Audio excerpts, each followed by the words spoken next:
Hello, my actor friends. This is Michael Kostroff. Uh, the other day, a friend of mine, who is a experienced actor, called me to ask if I would coach her uh, on a part she had already booked. So I said, okay. And she came over, and we sat on my couch, and I said, tell me about the part. She told me all about it. She seemed to have a great grasp on it. And I said, and now talk to me about why you've come to coach on it when you've already booked it.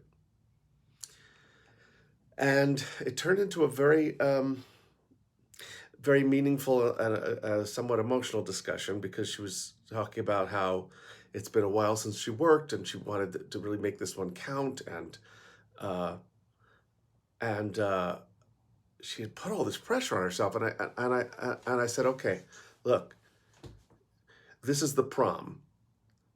The job is the prom. We've got, and you're trying to make it into another final, another test. It's not a test. They've already made their decision.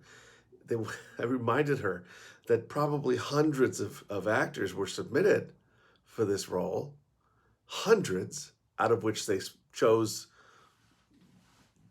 dozens to look at. I don't know. I don't know how this works. And narrowed it down and narrowed it down and narrowed it down and sent their final choices to the producers, network, whatever, and landed on my friend. I said, why are you re-auditioning yourself? Why? And she really heard that. She was like, why do we do this to ourselves? Friends, I can't tell you how many times somebody has booked their first co-star, and the first thing they say is, oh gosh, I hope I don't get fired. So, and I know I've probably talked about this in videos before. At this point, I don't remember what I've talked about, but I think people need to hear this again and again. Don't give yourself another test to pass when you've already gotten this wonderful vote of approval of getting hired, which almost never happens. That almost never happens. Most of our auditions do not result in jobs. And then when they do, we find a way to ruin it for ourselves, don't we? We're really good at that. We're really talented at dismissing our achievements. Whatever we've done, we dismiss, and sabotaging the joy of being a working actor for that long. For that long. I reminded her how fleeting these opportunities are to act, which is the same thing I say about an audition. An audition is a fleeting opportunity to act. Don't spoil it by trying to make it into something that goes beyond the audition.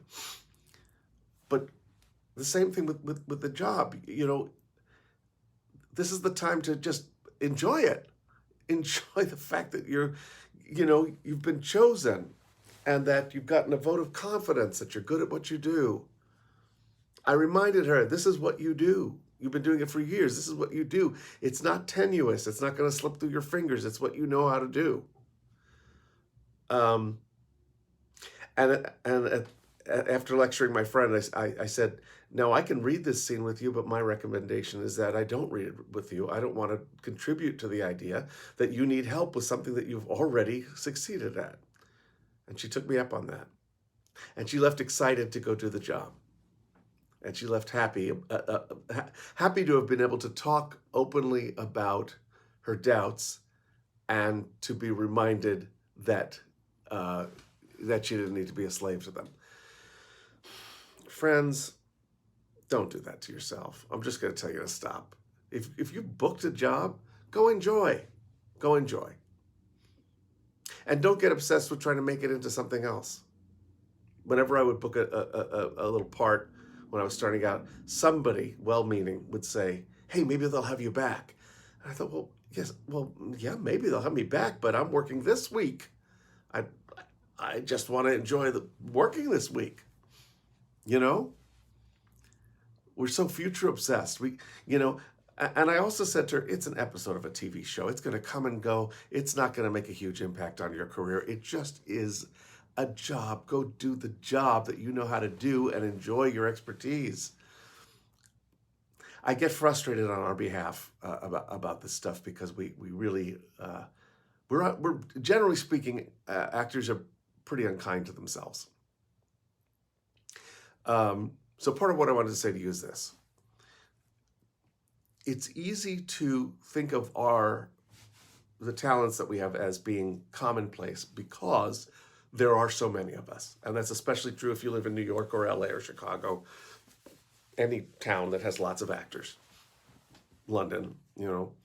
Uh, and it's easy to think of it as a commonplace, run of the mill commodity to be able to do this thing that we do.